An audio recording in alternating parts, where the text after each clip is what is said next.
The envelope was sitting on the kitchen counter between a grocery receipt and a coupon for a pizza place we hadn't ordered from in years.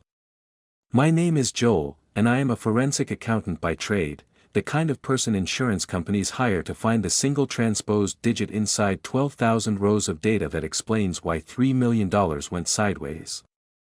I have spent 22 years training myself to notice what other people miss. Numbers, patterns, anomalies. The small wrong thing hiding inside the large correct-looking thing. I am 47 years old.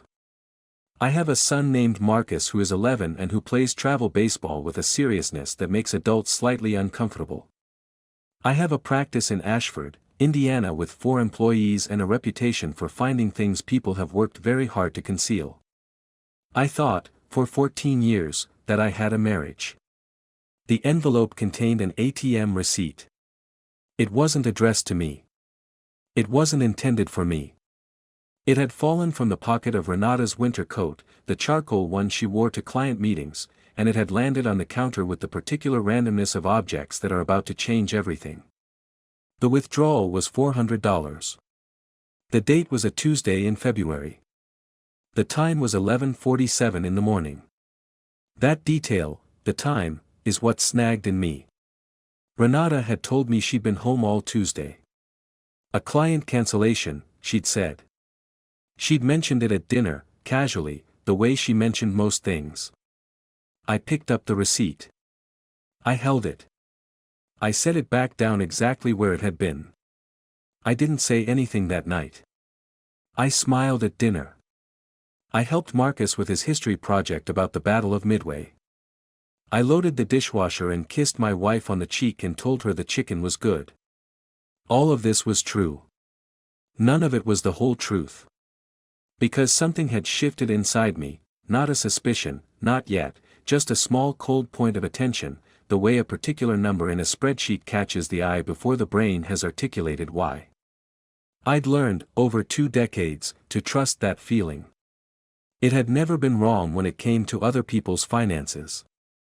I would spend the next 6 weeks discovering it was not wrong about this either. Ashford in March has a specific quality of gray, not the dramatic gray of an approaching storm but the administrative gray of a season that has overstayed its welcome. The streets between our house on Crestwood Drive and Marcus's school were lined with trees that hadn't decided yet whether to wake up, and I drove them every morning with the particular autopilot of a man who has made the same commute for a decade. Our life had the texture of something well maintained. Renata ran her interior design business from a studio she'd built out of the garage 3 years ago, a good space. She'd done it beautifully, warm lighting and fabric samples on the walls and the smell of coffee perpetually in the air. She had a solid client base, mostly residential work in Ashford and the surrounding townships, with occasional commercial projects she'd gotten through my professional network. That part had always been quietly present between us, an unspoken dynamic I hadn't examined carefully enough. Her business had grown partly on the strength of my referrals, and I had always felt good about that. Generous, even. She was 43. She had been genuinely beautiful when I met her and was more so now, in the way that some people become more precise about themselves as they age. She dressed well, maintained herself deliberately, and had opinions about every space she walked into that she delivered with a confidence I had always found attractive. We had been, by most reasonable measures, a successful couple. 2 professionals. A good son. A house with good bones that we'd improved over 14 years. A social life in a town small enough that your reputation is a thing you tend carefully. I loved my wife. I want to say that plainly before the rest of this, because it matters for what follows. I wasn't in a hollow marriage looking for an exit. I was in a marriage I believed was solid. The ATM receipt stayed in my memory the way a wrong note stays in the ear. The first thing I did, and I did it carefully, precisely, the way I do everything involving numbers, was go back through our joint accounts. Not the business accounts, which Renata had separate, but the household joint checking and the household credit card. I did this on a Thursday evening while Renata was at a client consultation in Martinsburg and Marcus was at baseball practice. I sat at my desk with a glass of water and pulled up 12 months of statements. Cash withdrawals from the joint account, sporadic, consistent with normal behavior, nothing unusual. That was where my attention should have rested, but something made me go to the secondary account, the one we'd opened years ago as an emergency fund and rarely touched. Renata had been added to it as a joint holder when we refinanced the house. 7 withdrawals across 9 months. All ATM. All cash. Ranging from $300 to $500. Total, $2,900. I sat with that number for a long time. The legitimate explanation was obvious: she was building a cash reserve for the business, tax planning, any number of rational purposes. I told myself those things. I catalogued them neatly, lined them up, found them sufficient, and then I found them insufficient in the particular way that a man who knows what suspicious numbers look like cannot ultimately pretend he doesn't know what suspicious numbers look like. I didn't ask her about it. Not because I was building a case, not yet. Because I was afraid the conversation would produce an answer I found plausible, and I would feel relieved, and I would stop looking. And something in me had already understood, even then, that stopping was not the right move. The behavioral shift I noticed in Renata that month was small. She had always been a natural and easy liar in the small social ways, the polite excuse, the tactful reframing, but she had never been evasive with me specifically. Now she had started checking her phone face down on the kitchen counter, screen against the tile, the way people do when they don't want someone catching even the preview notification.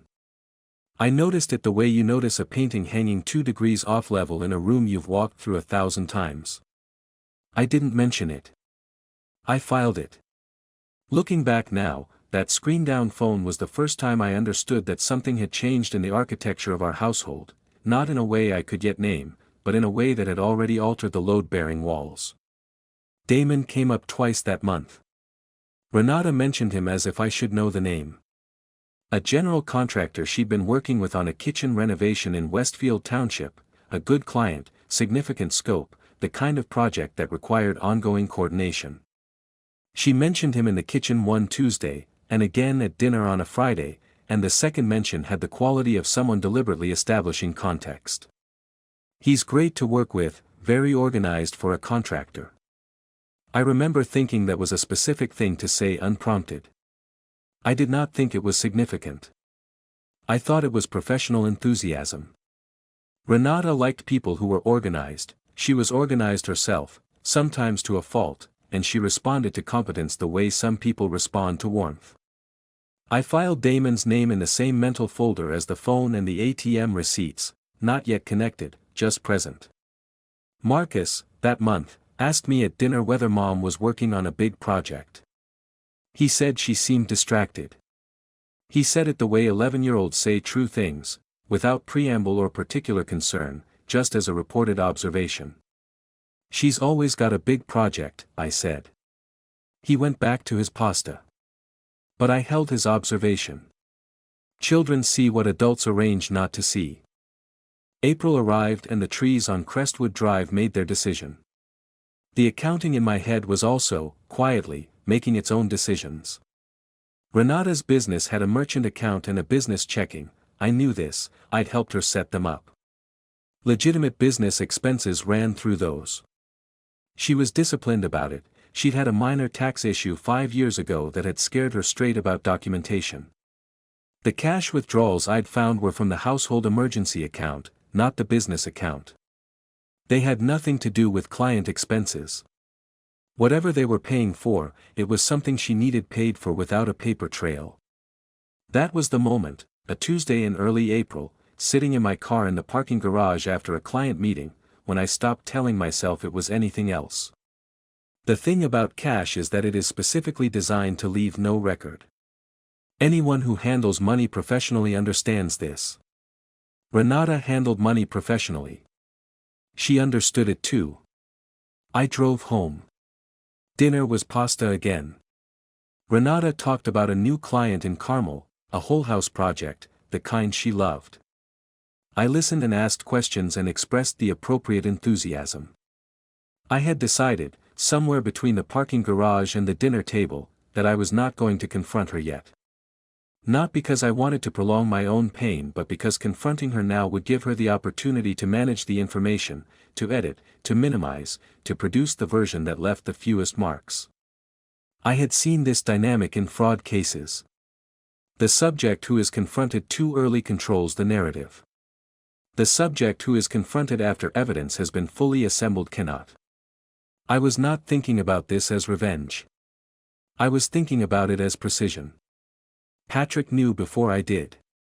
Or more accurately, Patrick suspected before I found proof.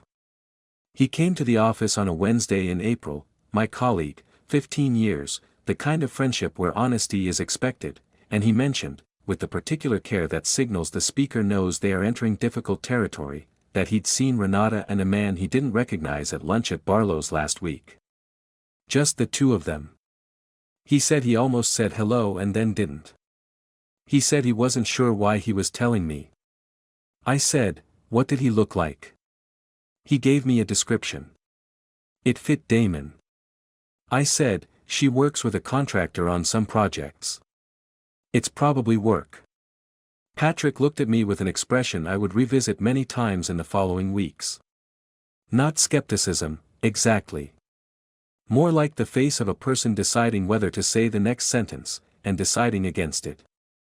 He said, sure. Probably. He was the only person who told me anything directly, and he'd still hedged. I didn't blame him for hedging. What I understood, sitting across from him, was that I was probably the last person in Ashford to understand what was happening inside my own marriage. I understood then that excessive trust, the kind I had for Renata, the particular immunity I had granted her from the scrutiny I applied to everything else in my professional life, is not a virtue. It is a choice. And every choice has a mechanism. I had trusted her completely not because she had earned that specific level of trust, but because I needed to believe that the person I'd chosen was not a person I needed to audit. The flaw was not in trusting her. The flaw was in never once asking whether trust this total was something she had actually been given or something I had simply assigned. She almost told me in April. I know this now, she told me later.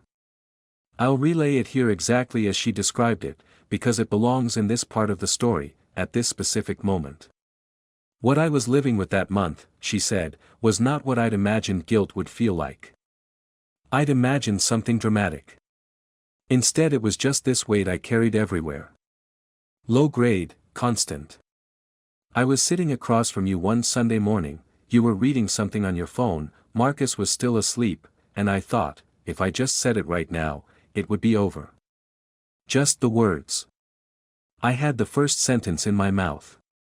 And then you looked up and smiled at me in that particular way you have, the easy one, the one that means everything is fine, and I thought, I can't do it to that. I can't blow that up. So I smiled back and said nothing, and went to make more coffee, and that was the moment I decided, without deciding, to keep going.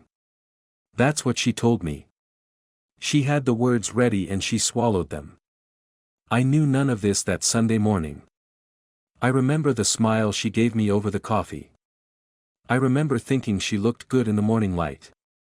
What I didn't know was that the smile I gave her was the thing that kept the lie alive. The Westfield Township renovation became a useful frame for everything. Any Tuesday or Thursday she was away could be Westfield. Any hour unaccounted for could be Westfield. The project was large enough and legitimate enough that I couldn't question it without looking suspicious. Damon, as a contractor, had a legitimate professional relationship with my wife, which meant his presence in her calendar, her phone, her day, could always be explained. She had constructed, and I mean constructed with the deliberate skill of someone who thinks in terms of spaces and how they function, a parallel life that fitted neatly inside the life I could see. Every lie had a load-bearing purpose. Every false explanation was architecturally sound. I started keeping my own records. Not on my office computer. A notebook, physical, locked in the desk drawer that only I used. I logged dates, times, withdrawal amounts, duration of the Westfield trips, small inconsistencies in her schedule. I cross-referenced the cash withdrawals against her stated absences. The correlation was not perfect, It never is, in fraud cases, but the pattern was undeniable once you knew what to look for. 7 cash withdrawals. 7 absences with Westfield as the explanation. Not 7 and 7, but close enough. May and June became an investigation. I want to be honest about this part, because I was not entirely clean in it. I went through Renata's jacket pockets. I went through the glove compartment of her car on 2 occasions, once finding nothing, once finding a parking garage ticket for a building in downtown Indianapolis that had no professional connection to the Westfield project. I reviewed her business email on a day she forgot to log out of the household laptop. I know how that looks. I know there is a version of this where I am the surveillance husband, monitoring his wife rather than talking to her. I've sat with that judgment. I don't dismiss it. What I will say is this: by May, I already knew the shape of what had happened.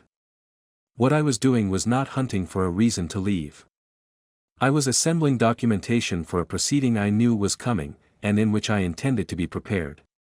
The Indianapolis parking ticket matched a building that contained, among other tenants, a boutique hotel called the Meridian, which had a ground-floor restaurant and 42 rooms on the floors above it.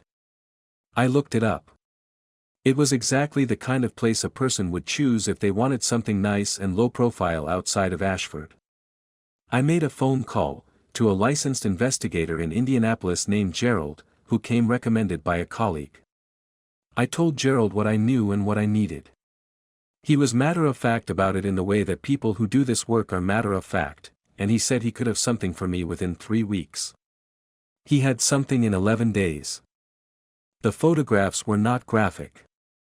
Gerald was professional and the documentation was what it needed to be: time-stamped entry into the Meridian's parking garage, a reservation confirmation obtained through a source he declined to specify, 3 photographs of Renata and Damon together in a context that left no alternative interpretation. The dates, May 9th and May 23rd. On May 23rd, Renata had told me she had a late consultation in Westfield. Here is what the cash had been paying for: the Meridian charged $285 per night on weekdays. Dinner for 2 at their restaurant averaged $120. Parking was $18. A Tuesday afternoon, end to end, cost approximately $425 in cash. The math was precise. The math was devastating. The math was exactly the kind of thing a forensic accountant reconstructs for a living, except that the account being audited was his own marriage. I sat in my home office with Gerald's envelope in front of me and I was very still for a very long time. Something in me had been waiting for the moment when knowing became undeniable. I had been functioning in the space between suspicion and certainty for 8 weeks, and there is a particular endurance required for that space, a suspension of the self that costs something you don't realize it costs until the moment certainty arrives and the suspension releases all at once. I put the envelope in the locked drawer with the notebook. Then I went to Marcus's baseball game, because it was a Thursday, and on Thursdays in May he played, and I had not missed a game in 3 years. He went 2 for 3 with a double in the 5th. I cheered from the third base line with the other parents, the way I always did. She didn't know yet that I knew. But I want to tell you what she was carrying in those days, because I found out later, and it belongs here. Damon told me in May that he wanted me to leave, she said. Not to be with him, he was clear about that, which was its own particular thing to hear. He just wanted out of the situation. He'd started a new project in Columbus and the distance was becoming inconvenient. That's the word he used. Inconvenient. I remember I was in the car in the parking garage after he said it, and I sat there for about 20 minutes. I thought I was going to cry but I didn't. I just felt emptied out. Because I'd been telling myself this was something real, something that was filling a gap in me, and here was the evidence that I had been filling a gap in him that was strictly practical. I should have ended it right there. That was the moment. I knew it was the moment. But I drove home and made dinner and said nothing because I had nothing left to say that didn't require me to also say everything else. That's what she told me later. She had been abandoned by the person she was betraying me with, and she came home and set the table. I didn't know it. I served dinner. Everything looked exactly as it always looked. The red herring I'm most embarrassed about came in late May, Renata's sister, Vera. Vera had gone through a difficult divorce 2 years prior and Renata had been intensely present for her through it, phone calls, weekend visits, the kind of absorbed engagement that I had always respected as loyalty to family. When Vera's behavior became slightly erratic that spring, she called Renata frequently, sometimes late, sometimes in apparent distress. I had spent 2 weeks constructing a narrative in which Renata's distance and emotional preoccupation were about Vera. Supporting her sister through a relapse of the post-divorce difficulty. I even asked, once, if Vera was okay. Renata said, "She's better. Just some hard weeks." I accepted that. It was plausible. It was convenient for both of us, I think, me because it explained something I'd been feeling without requiring me to ask the harder question, her because it gave her an alibi for the emotional weight she was obviously carrying. Looking back, the Vera explanation was a door I walked through because it was open and the alternative required effort I wasn't prepared to spend yet. I had the investigator's envelope. I didn't need the Vera theory. I used it anyway, for 2 weeks, to give myself permission to feel normal.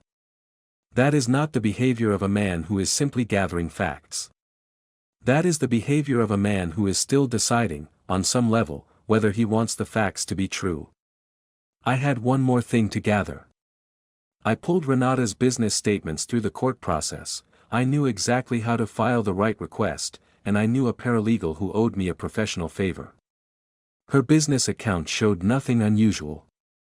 But the reconciliation between her stated project income and the actual project deposits had a gap, not large, not suspicious to anyone who wasn't looking specifically for it. Approximately $3,400 over 11 months. Not money taken from the business. Money billed to clients in cash that had never been deposited, because it had been spent before it arrived. She had been skimming the top off her own client work to fund the affair. The total picture, $2,900 from the household emergency account. $3,400 in unbilled business cash. The meridian, twice confirmed. Gerald's photographs. 11 months of correlated absences.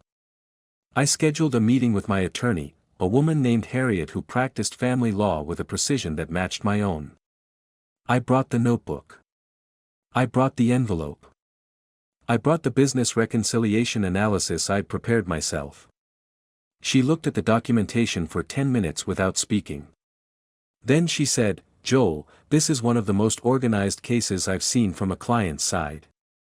I said, "I do this professionally." She said, "I know. That's going to help." We met 3 times in June. By the end of the 3rd meeting, I knew exactly what was coming and exactly what I was prepared to ask for. The house. Primary custody of Marcus, with Renata's agreement. I believed she would agree, because she knew what I had. The business accounts, frozen and audited as part of the divorce proceedings.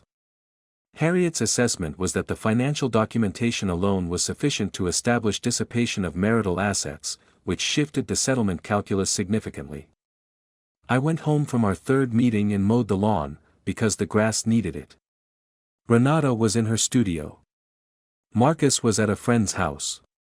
The neighborhood was quiet in the early evening, the kind of quiet that Ashford does in June, lawnmowers, sprinklers, someone's music from 2 houses down, the smell of cut grass and the last hour of daylight spreading long across the yards. I mowed the whole lawn. I put the mower away. I went inside and showered. The confrontation was going to happen on Saturday. Saturday came with the particular flatness of a day you have been anticipating for too long. Marcus had a tournament in Fort Wayne, a full day, 8 to 6, the kind that takes over the whole weekend. I had arranged for Patrick to take him. Patrick had agreed without asking why, which told me he understood more than he'd said on the day he mentioned seeing Renata at Barlow's. He picked Marcus up at 7:30. I watched the car leave from the front window.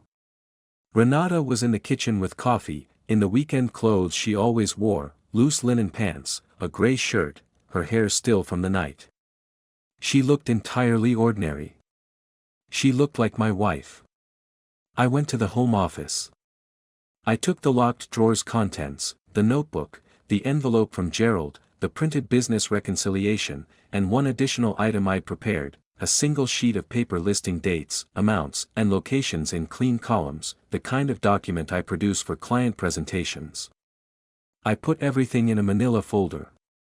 I went to the kitchen. I set the folder on the table. I sat down across from her. She looked at the folder. Then she looked at me. "What is that?" she asked. "Open it." She didn't move for a moment.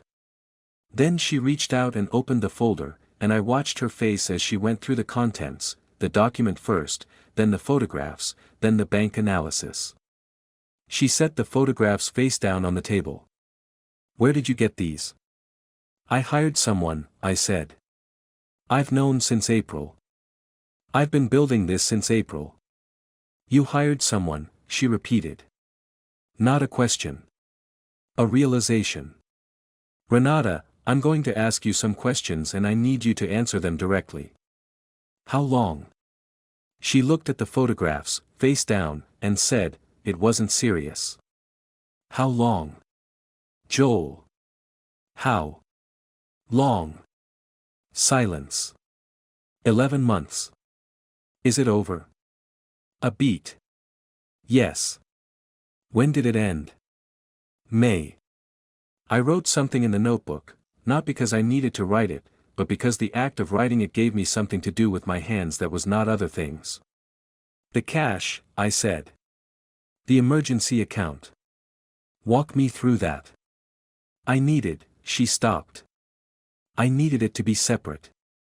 From us. From our accounts." "Yes." "And the business cash? The client fees you took in cash and didn't deposit?" Something moved across her face, the particular expression of a person who has been caught not just in the expected place but in the unexpected one also. "You found that?" "I'm a forensic accountant, Renata. What did you think I was going to find?" She said nothing. $3,400, I said. "From your own clients. Off the books." "It wasn't," she started. Stopped. Started again. "It wasn't that much, cumulatively. $3,400 is precisely that much." She folded her hands on the table and looked at them. "It wasn't as serious as those pictures make it look." The photographs were face down. She was still minimizing what was inside them. I let that sit for a long moment. "It wasn't what you think," she said. "It was, it got out of hand. It was never, I didn't mean for it to become." "How many times at the Meridian?" She looked up. "How do you know about the Meridian?" "How many times?" "4. A pause. "Maybe 5. "You told me 4. "I said maybe 5. "Renata, I have confirmation of 2 dates. I have a parking ticket for a 3rd. I have your statement of 4 to 5. I have the cash amounts, which support at least 5 visits at their rack rate. What I don't have, and what you are going to give me now, is the honest answer." She was quiet for a long time. The kitchen had the particular stillness of a room where something permanent is happening. 5, she said finally. 5 times. "Thank you." She looked at me then, a look I hadn't seen from her before. Not guilt exactly. More like the face of a person who has been stripped of something they were depending on, which was the ability to manage the information. She had expected, I think, that she would have room to shape this conversation. The folder had removed that room. "Joel. I'm not done." I turned to the last page in the notebook. "I've met with Harriet 3 times. The documentation I've assembled constitutes dissipation of marital assets under Indiana statute. I want you to understand what that means before we continue." She stared at me. "You've already talked to a lawyer." 3 times. "You were building a case against me." You were building a parallel life, I said. With my money. I was building documentation. The silence that followed was heavier than any of the previous ones. She looked at the folder on the table, the evidence arranged in columns, the photographs face down, the business reconciliation with its highlighted gap. Why didn't you just ask me? She said. Quietly. Would you have told me the truth? No answer. That's my answer, I said. I went for a walk after that, an hour, through the neighborhood, past the school, down to the park where Marcus had learned to ride his bike. The light was warm and the streets were Saturday morning quiet, and I walked with my hands in my pockets and felt, not the grief I had expected, but something more like the exhaustion of a project finally completed. Not resolution. Not peace. Just the particular tiredness of a man who has been carrying a weight in silence for months and has finally set it down somewhere solid. When I came back, Renata was in the studio. The folder was still on the kitchen table. I called Patrick. He said, I figured today was the day. I said, yeah. He said, Marcus had a double. He's fine. That was what mattered. She came to me 2 weeks later, on a Tuesday evening, and she said she needed to tell me everything. Marcus was at a sleepover. The house was very quiet. She sat at the kitchen table, the same table, and she looked at me with an expression that had moved past the calculated management of 2 weeks ago into something rawer and less organized. You don't have to tell me anything, I said. I need to, she said. Not for you. For me. I sat down. I told her she could say what she needed to say. I meant it. It started because of the Carver project. That's the honest beginning. Not because of Damon specifically, he wasn't the reason, he was just the door that was there when I needed a door. The Carver project was the biggest residential commission I'd ever gotten on my own. Not through your network. Not through someone you'd introduced me to. Mine. I found them, I pitched them, they chose me. And when it came together, the design, the execution, it was the first time in years that I felt like I existed as something separate from being your wife. From being Marcus's mother. From being the person who runs the house and coordinates the schedules and occasionally designs a room. The first time Damon and I had lunch that wasn't professional, I knew what it was.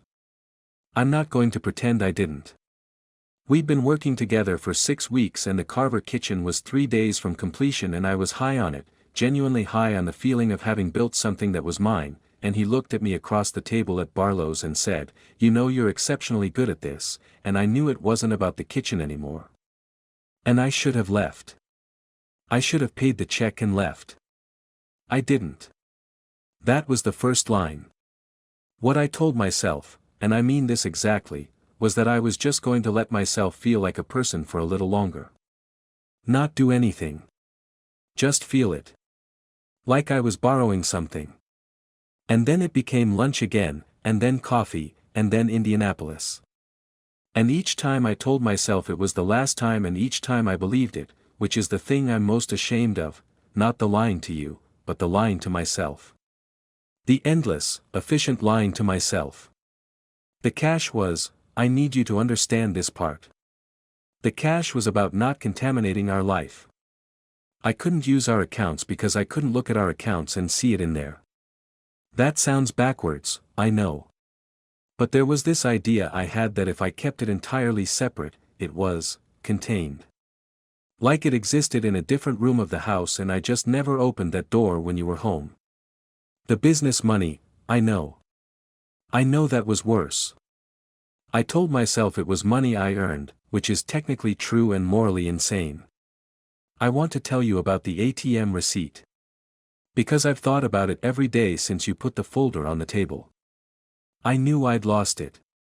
The Tuesday I lost it, I'd been to the emergency account ATM in the morning and I was running to a client meeting and the receipt was in my coat pocket, and when I got home I was going to put it in the trash in the studio, but I got a call from Vera and I forgot, and I put the coat on the chair in the kitchen and the receipt was in the pocket.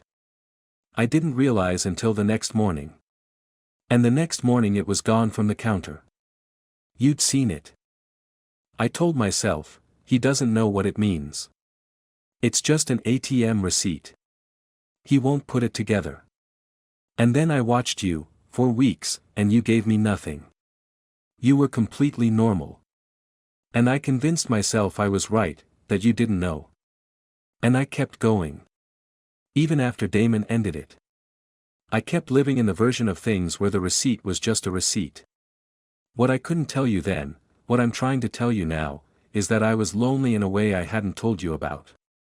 Not because you were a bad husband. Because I had let myself disappear into the infrastructure of our life and never said anything about it, and that disappearing was my own doing, and I should have said something a long time ago instead of finding a door and walking through it. I know that doesn't change the numbers in that folder. I know it doesn't change anything material. I just needed you to know that the thing underneath it wasn't that I stopped loving you. It was that I stopped being able to find myself in our life. And I handled that in the worst possible way. And I'm sorry. Not the kind of sorry that wants something back. Just, sorry. She finished. The kitchen was very quiet. I looked at her for a long time. I thought about the 11 months. I thought about the Meridian's rack rate, calculated in my notebook. I thought about Marcus, somewhere across town asleep at a friend's house, not yet understanding that his life was about to divide into before and after. I said, I hear you. She looked at me. I believe you, I said. And it doesn't change where we are. She nodded slowly. She looked at the table. She said, I know. Then we're done here, I said. The divorce proceedings took 4 months. Harriet was thorough and the documentation was thorough, and Renata's attorney, a man named Brent who had a reputation for aggressive settlements and who discovered quickly that aggressive settlements require information parity, did not have a clean hand to play. The financial documentation was what it was: marital assets dissipated, business funds skimmed, a pattern of deception that mapped neatly onto Indiana's equitable distribution considerations. Renata knew it. Brent knew it. They took what Harriet offered. I kept the house. I kept primary custody of Marcus, with scheduled visitation for Renata. The business audit was settled with a repayment arrangement drawn against her future earnings. She kept her design practice, which was the right outcome. Marcus needed his mother to have income and stability, and punishing her professionally beyond what the documentation required served no purpose I could actually name. The day the settlement was signed, Harriet and I sat across from Renata and Brent in a conference room and we exchanged signatures on forms, and then the room cleared and I stood on the sidewalk outside with Harriet and the afternoon light came down through the downtown buildings and everything was very still. Harriet said, "You okay?" I said, "I think so." She said, "You were very controlled throughout this. That's good professionally. You might want to let yourself be less controlled at some point." I thanked her. I drove home. Vera called me 3 weeks after the settlement. She had not been present during any of the proceedings. She and Renata were still close and I had not involved her, but she called me directly, on a Thursday evening, which surprised me. She said, "I want to apologize." I said, "For what?" She said, "For not telling you." I didn't know the whole of it. But I knew something.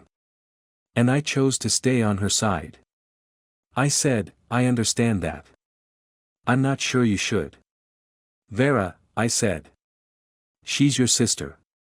You chose your sister. That's human." There was a pause. "How is Marcus?" "He's good," I said. "He went 2 for 3 last Saturday." She laughed, briefly. It was a sad laugh, but it was real. We talked for a while longer. I didn't ask her what she knew or when she'd known it. Some information, once the fact is settled, has no further use. Patrick came for dinner in October. Marcus and I were in the new routine by then: the modified Tuesday pickup from Renata's apartment, the Thursday nights of school project navigation, the Saturday games. The house ran differently than it had before. Not worse. Just differently. I had rearranged a few things in the kitchen. I had planted a fall garden in the back that I had been meaning to plant for 4 years and never gotten around to. Patrick sat at the kitchen table and watched me cook and said, "You seem all right." "I am," I said. "I should have told you more directly. In April. You told me what you could. I could have told you more." I put a plate in front of him. "Probably," I said. But I also could have asked the right question instead of deciding the answer I wanted was plausible. We both made choices. He looked at me. "That's a generous reading." "It's an accurate reading," I said. Marcus came in from the yard, still in his practice clothes, and announced that he needed help with a science project about weather systems and that it was due Friday. Patrick said, "I know about weather systems." Marcus said, "You're a tax attorney." Patrick said, "What's your point?" Marcus got his project materials. The kitchen filled with papers and explanations and the comfortable noise of a Thursday evening. I stood at the counter with my back to them and I thought, this is what remains. Not the ruin. Not the audit. Not the folder on the table. This. There is a kind of clarity that only arrives after the longest possible avoidance. I had given Renata a total trust one had never examined, and she had given me an 11-month deception I had not looked for until an ATM receipt fell out of a coat pocket. Both of those things are true. The marriage did not end because of a single decision. It ended because of hundreds of small ones, hers and mine both, that accumulated, invisible, until the weight was insupportable. Renata asked, in December, if she could come to Marcus's end-of-year game. I said yes. She sat on the other side of the bleachers. Marcus knew we were both there. He looked at us each once, then went back to warming up, with the particular emotional pragmatism of a 12-year-old who has decided to deal with what is. We did not speak. But when Marcus got his hit, a solid single through the left side in the third inning, we both stood up at the same time, on opposite sides of the bleachers, and cheered. He rounded first and looked at both of us and grinned. Some things survive the accounting. The most precise sentence in this entire story is also the one that took Joel the longest to arrive at. I had trusted her completely, not because she had earned that specific level of trust, but because I needed to believe that the person I'd chosen was not a person I needed to audit. That is not a statement about Renata's character. It is a confession about his. A man who spent his career finding what other people had made a professional-grade exception for his own marriage, and the exception was not naivety. It was a deliberate structure he had built to protect himself from the cost of knowing. This story is, at its core, about two separate systems of self-deception running in parallel, occasionally intersecting, and ultimately colliding. Renata's self-deception had a specific architecture: compartmentalization. The cash from a separate account. The business fees kept off the books. The careful selection of a hotel outside of Ashford. Each separation was designed to preserve the idea that two realities could coexist without contaminating each other. She wasn't trying to destroy her marriage. She was trying, with the same spatial intelligence she brought to interior design, to keep two rooms from opening onto each other. The tragedy is that this kind of architecture always fails, and it always fails at the smallest possible seam: a receipt in a coat pocket, a parking ticket left in a glove compartment, a lunch witnessed by the wrong person at the wrong table. The elaborate structure collapses on the detail you forgot to control. Joel's self-deception was more insidious because it was dressed as virtue. He had assigned Renata a category, trusted partner, beyond scrutiny, that she had occupied for 14 years, and the category had become structural. Questioning it would have required him to question the entire edifice of the marriage, and he was not ready to do that. Every red flag he noticed, the phone face down on the counter, Damon's name mentioned twice unprompted, the cash withdrawals from the emergency account, was processed through the filter of there is a plausible explanation and filed away. He was not stupid. He was choosing, at each step, the explanation that preserved the life he wanted to have. That is not the same thing as being deceived. That is choosing to be deceived, selectively and repeatedly, until the choice is no longer available. What makes this story more complicated than a simple betrayal narrative is Renata's monologue, specifically, the part about the Carver project. She had achieved something genuinely her own, and instead of telling Joel what that meant to her, she had allowed the feeling of professional separateness to become the foundation for personal separateness. The affair was not born of passion. It was born of a woman who had let her own identity become so intertwined with her husband's professional world that a single moment of autonomous achievement cracked the structure wide open. She didn't know how to tell Joel, "I need to exist outside of what we built together." So she found a door and walked through it without saying anything to the person whose life was on the other side. The question that lingers, and it has no clean answer, is whether a different conversation, earlier, would have changed the outcome. If Joel had asked, on that Sunday morning when she had the words ready, whether she was okay. If she had said, instead of swallowing the first sentence, "I need us to talk about who I am outside of this house." The Carver project had just finished. The pride was fresh. The door was not yet open. There was, perhaps, a moment. Neither of them found it. Not because they were bad people. Because they were both, in their different ways, too invested in the appearance of a working life to risk the conversation that might reveal it was working less well than it looked.